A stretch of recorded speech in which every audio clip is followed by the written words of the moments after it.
जय हिंद दोस्तों, आज की इस वीडियो में जानेंगे हम देश दुनिया की तमाम सबसे बड़ी खबरें। तो सबसे पहले हम बात करेंगे कोरोना वायरस के अपडेट को लेकर भारत में क्या स्थिति बनी हुई है। साथ ही हम आपको बताएंगे बेरोजगारों के लिए। जी हां दोस्तों, एक बहुत ही बड़ी योजना निकलकर सामने आ रही है। अगर आप भी बेरोजगार है तो आपके लिए ये योजना जानना बहुत जरूरी है, क्योंकि आपको इससे मिलेंगे घर बैठे 4,500 रुपए तक। जी हां दोस्तों, जानेंगे इस खबर को भी विस्तार से इस वीडियो के अंदर। साथ ही हम आपको बताएंगे बिहार इलेक्शन को लेकर चिराग पासवान क्यों बोले मैं हूं पीएम मोदी का हनुमान, सीना चीर के देख लो मेरे सीने के अंदर निकलेंगे श्री मोदी। जी हां दोस्तों, जानेंगे इस खबर को भी विस्तार से इस वीडियो के अंदर। साथ ही हम आपको बताएंगे लोजपा ने जारी किया है अपने 53 प्रत्याशियों की लिस्ट। और साथ ही अगली खबर में देखेंगे गोल्ड प्राइस को लेकर सोने और चांदी के भाव में बहुत ज्यादा उतार चढ़ाव देखने को मिल चुका है। जानेंगे इस खबर को भी विस्तार से। साथ ही हम आपको बताएंगे ताइवान ने दुनिया को बताया चीन का सच, और क्या है वो सच, जानेंगे इस वीडियो के अंदर। साथ ही हम आपको अंत में बताएंगे स्पेशल ट्रेनों के बारे में और बताएंगे आपको नीट के और रिजल्ट के बारे में। जी हाँ दोस्तों, इन तमाम चीजों को जानने के लिए आप वीडियो के साथ बने रहिएगा अंत तक। तो सबसे पहले हम बात कर लेते हैं कोरोना वायरस को लेकर। भारत में कोरोना वायरस की रफ्तार लगातार बढ़ती ही जा रही है और अभी तक रुकने का नाम नहीं ले रही है। सरकार की तमाम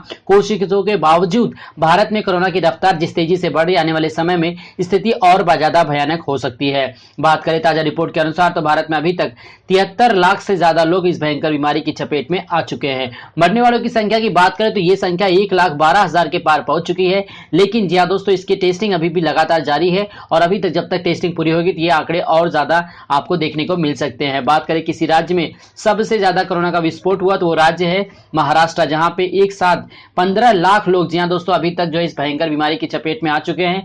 और अकेले महाराष्ट्र से 41,196 लोगों ने अपनी जान इस भयंकर बीमारी की चपेट में आने से गंवाई है।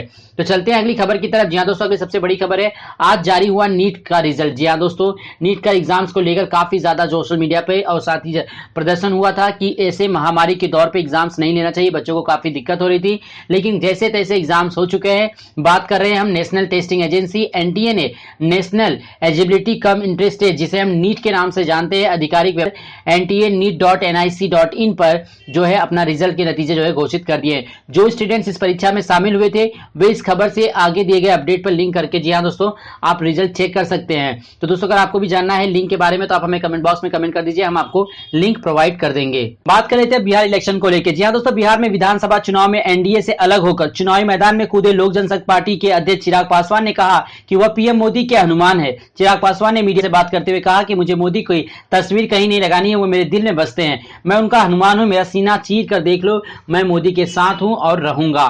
चिराग पासवान का यह बयान बीजेपी नेताओं के बयान के बाद आया। जी हां, हम बात कर रहे हैं केंद्रीय मंत्री प्रकाश जावड़ेकर ने कहा कि जिस प्रकार चिराग पासवान ने बिहार में अपना अलग रास्ता चुना है और वो हमसे अलग होकर चुनाव लड़ रहे हैं, बीजेपी के वरिष्ठ नेताओं का नाम लेकर वह भ्रम फैलाने की कोशिश कर रहे हैं। यह झूठी बयानबाजी सफल नहीं होगी। जावड़ेकर ने स्पष्ट किया कि बिहार चुनाव में बीजेपी की कोई भी बी, सी या डी टीम नहीं है। उन्होंने कहा हमारी एक ही मजबूत टीम है और वह है बीजेपी, जदयू, हिंदुस्तान अवाम मोर्चा, हम और विकासशील इंसान पार्टी वीआईपी। 4 दलों का हमारा गठबंधन राजग मजबूती से चुनाव लड़ रहा है, 3/4 बहुमत से विजयी होंगे और हम कांग्रेस, राजद और माले के अपवित्र गठबंधन को हराएंगे। हम बात कर रहे हैं जी हाँ दोस्तों, इसका जवाब देते हुए चिराग पासवान ने कहा कि मैं प्रधानमंत्री नरेंद्र मोदी जी का साथ हूं और रहूंगा। तस्वीर को लेकर भी विवाद हुआ कि ये लोग पीएम की तस्वीर नहीं लगा सकते, तो मैं उन्हें बताना चाहता हूं कि मुझे कहीं तस्वीर नहीं लगानी, प्रधानमंत्री मेरे दिल में बसते हैं, मैं उनका हनुमान हूं, हनुमान की तरह चीर कर देख लो मेरा सीना, मेरे दिल में प्रधानमंत्री नरेंद्र मोदी बसते हैं। अगली खबर भी बिहार से निकल के आ रही। जी हाँ दोस्तों, बिहार इलेक्शन में लोजपा ने जारी किया है अपने 53 प्रत्याशियों की दूसरी लिस्ट। मैथिल ब्राह्मणों के साथ भूमिहार और दलितों को दिया गया है टिकट। बिहार विधानसभा चुनाव 2020 के लिए लोक जनशक्ति पार्टी ने अपने उम्मीदवारों की दूसरी लिस्ट भी जारी कर दी। लोजपा ने 53 प्रत्याशियों की दूसरी लिस्ट में मैथिल ब्राह्मणों के साथ साथ भूमिहार और दलितों पर दाव लगाते हुए उन्हें टिकट दिया। लोजपा ने बिहार चुनाव में जारी की गई दूसरी लिस्ट में स्वर्ण व दलितों को जमकर टिकट दिया। लोक जनशक्ति पार्टी के मुखिया चिराग पासवान ने बिहार चुनाव के करीब 20% महिलाओं को टिकट दिया है। लोजपा की पहली और दूसरी लिस्ट में 16 महिलाओं को प्रत्याशी बनाया गया। शुक्रवार को जारी की गई लोजपा की दूसरी लिस्ट में 5 सीटों पर एलजेपी और भाजपा में फ्रेंडली फाइट है। अब बात करते हैं गोल्ड प्राइस को लेके। जी हाँ, 3 दिनों के तक गिरने के बाद संभला सोना चांदी। जाने आज का ताजा भाव। जी हम बात करें लगातार 3 दिनों तक गिरने के बाद शुक्रवार को सोना और चांदी संभल गए। जी हाँ, दिल्ली सराफा बाजार में सोने की कीमत में 324 रुपए और चांदी की कीमत में 1598 रुपए की तेजी आई। आज दिल्ली में सोना 324 रुपए महंगा होकर 51,704 रुपए प्रति 10 ग्राम और चांदी 1598 रुपए महंगा होकर 62,972 रुपए प्रति किलोग्राम के स्तर पर पहुंच गया। गुरुवार को चांदी 61,374 रुपए प्रति प्रति किलोग्राम के स्तर पर बंद हुई। बात करें हम दिसंबर डिलीवरी वाला सोना आज 126 रुपए की गिरावट के साथ खुला। गुरुवार को यह सोना 50,712 रुपए प्रति 10 ग्राम के भाव पर बंद हुआ था और आज 50,586 रुपए के भाव पर खुला। शाम के 5:30 बजे तक सोने में जो है 25 रुपए की मामूली तेजी देखने को मिली। 4 दिसंबर को डिलीवरी वाला सोना इस समय 25 रुपए की तेजी से 50,737 रुपए के स्तर पर ट्रेड कर रहा है। फरवरी 2021 तक डिलीवरी वाला सोना इस समय 49 रुपए की तेजी के साथ 50,810 रुपए के स्तर पर ट्रेड कर रहा है। बात कर लेते हैं अब इंटरनेशनल खबर की तरफ से। जी हां, बात आ रही है ताइवान ने दुनिया को बताया चीन का सच तो पश्चिमी।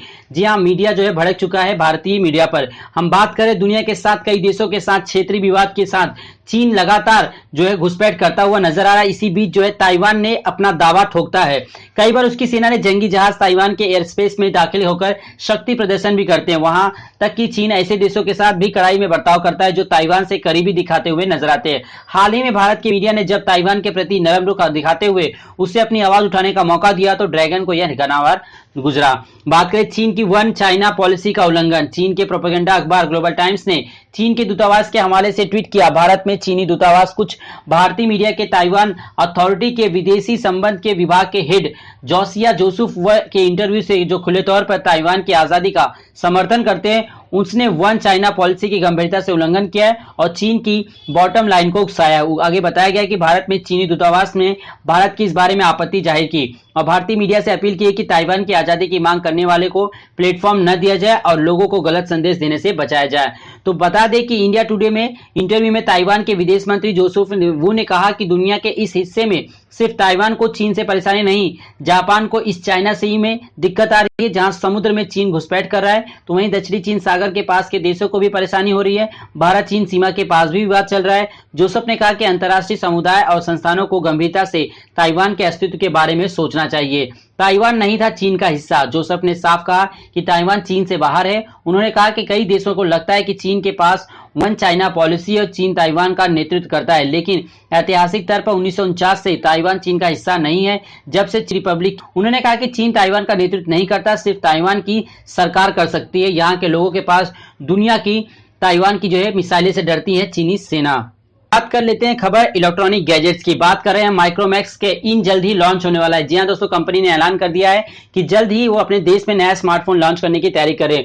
गुरुग्राम के इस कंपनी की प्लानिंग देश में जल्द ही एक नई स्मार्टफोन सीरीज लॉन्च करने की है। माइक्रोमैक्स के को फाउंडर राहुल शर्मा ने अपने ट्विटर अकाउंट पर इसके बारे में एक वीडियो शेयर को संकेत मिलते ही जल्द माइक्रोमैक्स नए स्मार्टफोन से पर्दा उठा सकती है। अभी तक कंपनी ने आने वाले स्मार्टफोन के सीरीज के बारे में कोई जानकारी साझा नहीं की, लेकिन बताया जा रहा है कि माइक्रोमैक्स की इन जो है कंपनी जो इन सीरीज लॉन्च करने वाली है।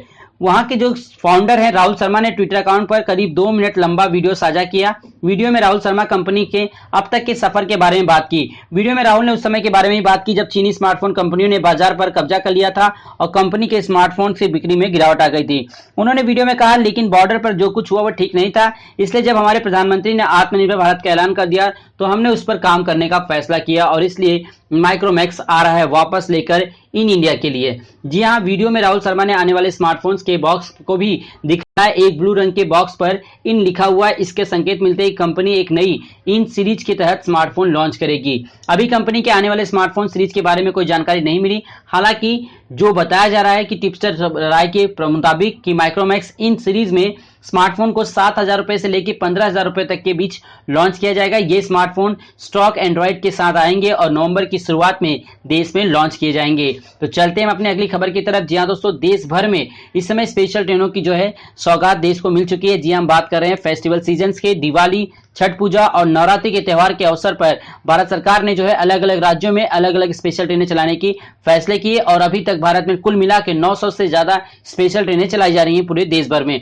तो अगर आपको भी जानना है विस्तार में कि आपके राज्य, आपके शहर में कौन कौन सी स्पेशल ट्रेनें किन किन रूटों पर चलाई जा रही हैं, क्या टाइम टेबल है, इन तमाम चीजों के लिए आप हमें कमेंट बॉक्स में कमेंट कर सकते हैं। जी हाँ, आपको लिखना होगा नाम, उसके बाद आपको बताना होगा आपके रूट का नाम। जैसे मैं आपको एग्जांपल बता दूं कि मुंबई से आपको दिल्ली जाना है, दिल्ली से लखनऊ जाना है, लखनऊ से जोधपुर आना है, जोधपुर से आपको कन्याकुमारी जाना है। इस प्रकार देश के किसी भी हिस्से में अगर आपको जाना है तो आपको रूट का नाम बताना होगा, कहां से कहां तक। हम आपको बताएंगे कि आपके रूट पे कितनी सारी स्पेशल ट्रेनें चलाई जा रही हैं और किन किन रूटों पर चलाई जा रही हैं और क्या उन रूटों पर जी हाँ दोस्तों आपको टिकट बुकिंग कब से स्टार्ट हो रही है। इन तमाम जानकारी के लिए आप हमें कमेंट बॉक्स में कमेंट करना ना भूलें। तो दोस्तों आज के लिए इतना ही, उम्मीद करता हूं आज की जानकारी और वीडियो आपको पसंद आया होगा। अगर ये वीडियो आपको पसंद आया तो दोस्तों वीडियो को लाइक ठोको, और चैनल पर अगर आप पहली बार आए हैं तो स्मार्ट नौकरी चैनल को सब्सक्राइब कर लीजिए देश दुनिया की तमाम खबरें सबसे पहले स्मार्ट नौकरी पर देखने के लिए।